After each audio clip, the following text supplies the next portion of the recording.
Yes, it is. Look at this. Winter Wonderland. Oh my goodness, grape juice. Oh, it's coming for us, everybody. It's coming for us. God, I brought the wood in here. Oh yeah. Because now, look, we got the lights on and the lights outside. Look how pretty. It is co-ho-hold. When you make your house a home, everybody's tucked away, you're making soup, and you're all done for the day, and it's getting nighttime, and you can light the fireplace, and it's just gonna be like, oh my gosh, this is making your house a home, everybody.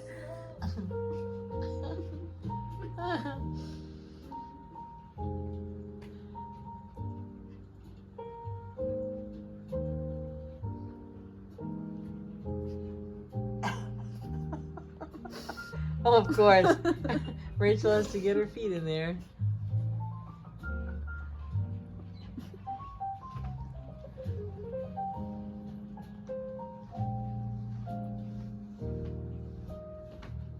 Mostly you.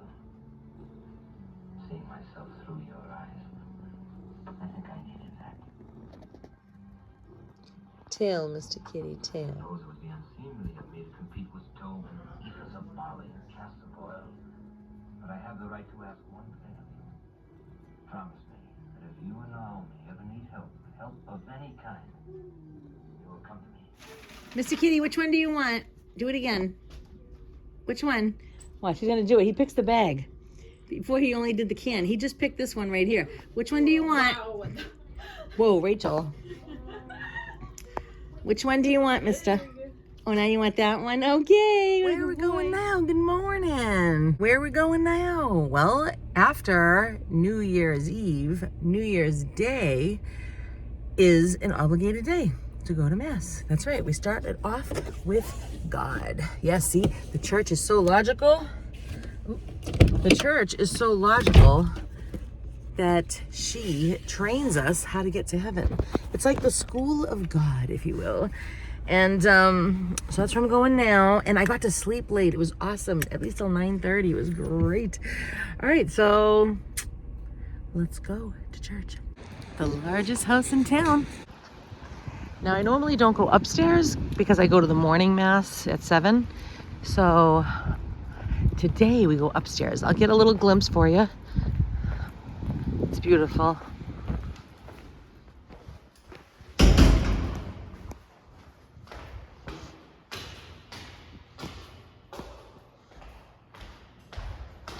I used to come here with my children all the time.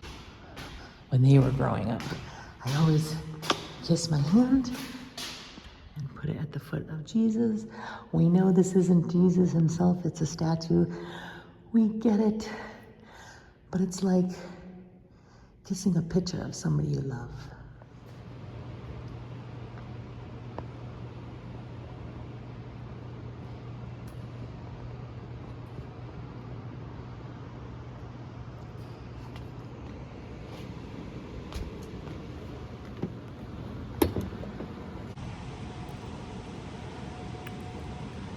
My goodness, that was so, I couldn't stop crying.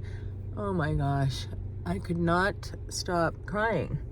It was so beautiful. I'm in awe at how beautiful God is. You know, when I was Protestant for 10 years. Can you imagine that? Me. Okay, and I was just staring at a picture of Our Lady in there. Today is the celebration of the Blessed Mother, the Mother of God. And because it was through her that God chose for Jesus to come to us. Get it? So we imitate God in doing the same thing. That's how you find St. Ignatius, or I can't remember the saint. But there was a saint that said,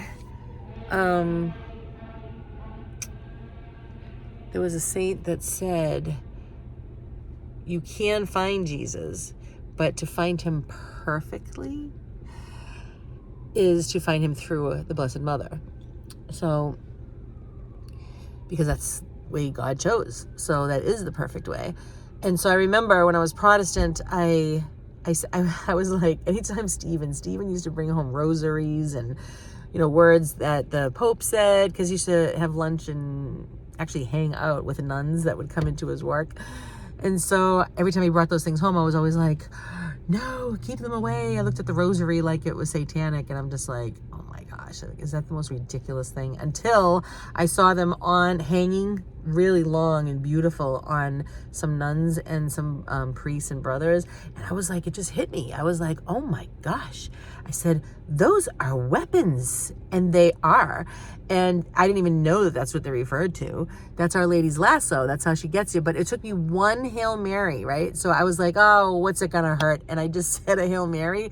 And that's what got me to where I am right now. Like, I'm like, wow. So, we can think that we have to pray this way and that way and blah, blah, blah. It's just like, you know what?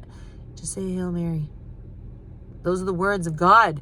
God told Saint Gabriel, the archangel, to say those words to her. And he did. So I'm just amazed. And I'm standing there, right? So I found myself like rocking just a little bit, but for the majority, I was proud and I was still as possible. And I could see us all in there as soldiers. We're soldiers. So the people in purgatory are the soul's suffering, and they're part of heaven, but they're still not in the perfect beatific vision of God, so they are still suffering. We are the church militant. We are still fighting. And how's that? I said my fight.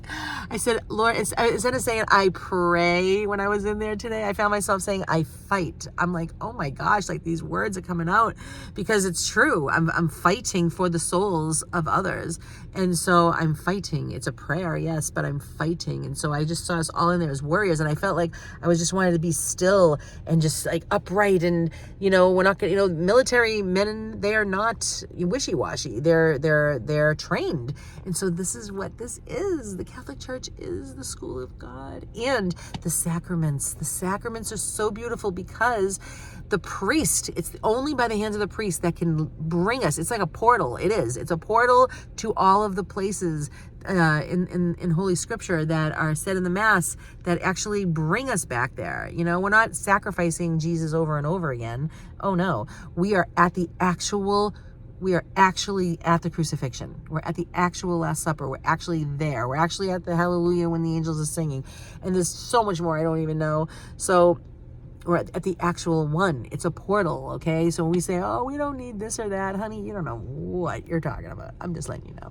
All right, so guess what? I get to go have coffee with Linda. Yes, she texted me while I was waiting for the Mass to start. And I was like, oh my gosh, you bought me a coffee? So let's go.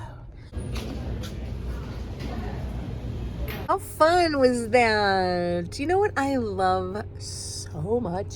I'm in my office again. I got my coffee.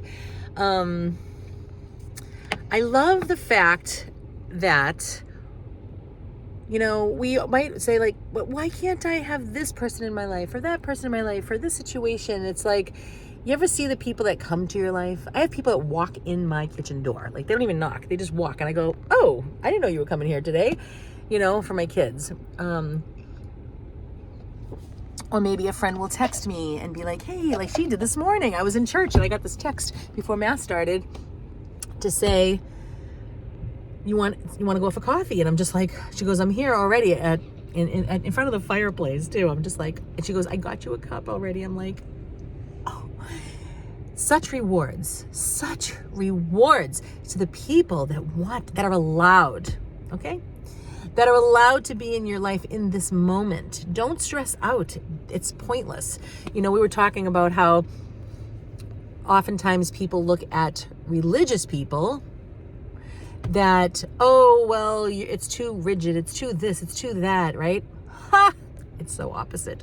It is opposite, okay? If you are not religious, you're dead. You're the walking dead because you're stuck. You're stuck, okay? When you're religious, you're constantly looking for solutions. For what? To be free. Free from what? All the horrible things that come and all the lies, right? You got the lies of the devil, you got depression, you got sadness, you got anxiety, whatever your suffering is mentally, No, we're looking for solutions constantly. That's why I cannot rest unless I find that. My goal is to walk through the storms of life and be joyful. To be joyful. I want peace. And the only place to get it is at the Prince of Peace's feet. That is it, okay? And in the arms of Jesus.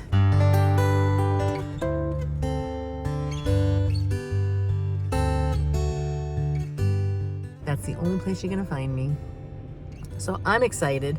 And as I go through this journey, I've come to the conclusion that, you know, I want to share this with whoever will listen. As I go through it, there are times that you see me and I'm crying and I have no peace. And I tell you the truth that in the last 2 weeks, I have been anxiety free. Yesterday, and I can see when it's coming for me. Oh yeah, it starts to, it's almost like it does this, it goes, it comes and it wants to come into my chest.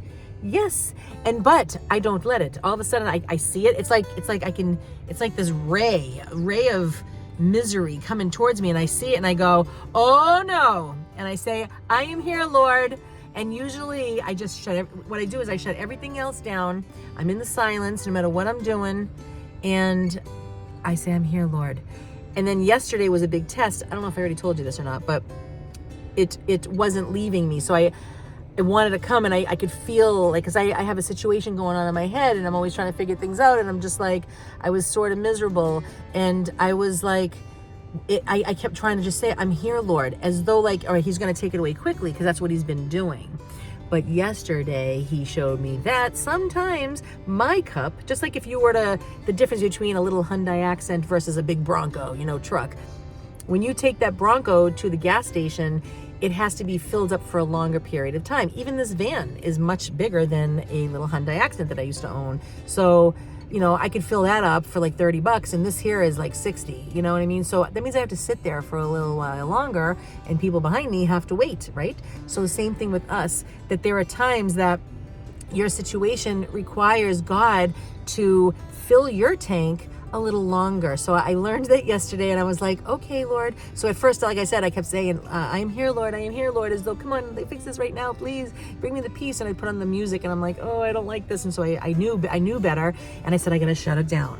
And I just said, okay. And I was working and cooking all day long in the silence until I felt better. And then he sent a friend my way, and then we got to talk, and that brought so much joy and peace. And so it was a longer wait. It was a longer sitting while I was working. It was a longer time that God wanted to be with me, to fill me with his understanding and peace and joy and love and all the good things that he has to offer. While he is the provider and planner, and he's the orchestrator. I did not know. Me and Linda, we both had different plans today. I had plans to just go wash my dishes right after and go make my house a home. And she had plans to do things with her son.